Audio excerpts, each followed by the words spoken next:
Deyirlər Həzrəti İbrahim Peyğəmbərin vaxtında Həzrəti İbrahim Kəbənin ətrafında dayanmışdı. Deyir, gördü bir nəfər yaşlı bir insan, amma mənəviyyatdır. Mənəviyyatdır. Peyğəmbər yaxınlaşdı ona. Dedi, salam verdi, gördü ibadət eləyir. Necəsən? Dedi, yaxşıyam. O tanımadı, İbrahimdir bu. Tanımır. Baxın, hədislərdə var, dövrün imamını da bəzi insanlar görür, bəzi məqamlarda, bəzi vaxtlar, amma tanımır odur. Bilmir. Ona görə deyir, zuhur eləyəndə bəzi insanlar deyəcək, bu mənə tanışdı, elə bilmən görmüşdüm. Çox maraqlı həyatdır bu həyat. Bir də bu hava ilə bir dünyaya bax. Bilmədi İbrahimdir. Necə ola bilər bu? Necə oldu Yusufun qardaşları? Yusuf tanıyır qardaşlardır. Qardaşları bilmir Yusuf'u yanında gezirlər. İbrahim Peyğəmbər dedi, istəyirəm sənə qonaq olum. Dedi, gedək də. Getdilər.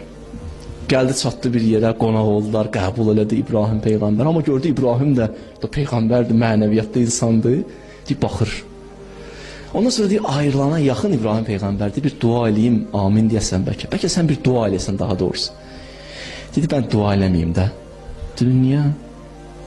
Dedi, bir 35 ildir bir dua eləyirəm, 35 ildir. Qəbul olmayıb. Daha heç, dua da eləməyim mən. Dedi, 35 ildir nə dua eləyirdin?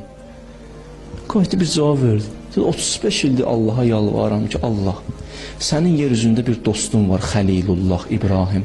Nə olar bir dəfə məni onunla görüşdür? Dedi, o mənəm. O mənəm. Dedi, 35 ildə Allah gecikdirib, vermirdi, amma başqa şeylər verirdi ya sənə. Elə bilmə, başqa şeylər vermirdi sənə. Bir də istəyən sənə sirrin deyim, 35 ildir niyə duan qəbul deyil? Dedi, niyə? Dedi, çünki sən o taqətin yox idi ki, məni qəbul eləyəsən, mənlə oturasan. Dedi, bəs indi niyə oturmuşam? Dedi, Allah baxdı, gördü, 35 ildə əl çəkmirsən, axırda bir dəfə bundan görüş. Dua edirsiniz imamımızı. Bir gecə qalxır üzərindən bir danışırsınız dövrün imamı ilə. Deyirsiniz dövrün imamına ki, mən də çalışıram, istəyirəm, xidmət edeyim. Məni yaz o siyahıya, mən də xidmət edeyim.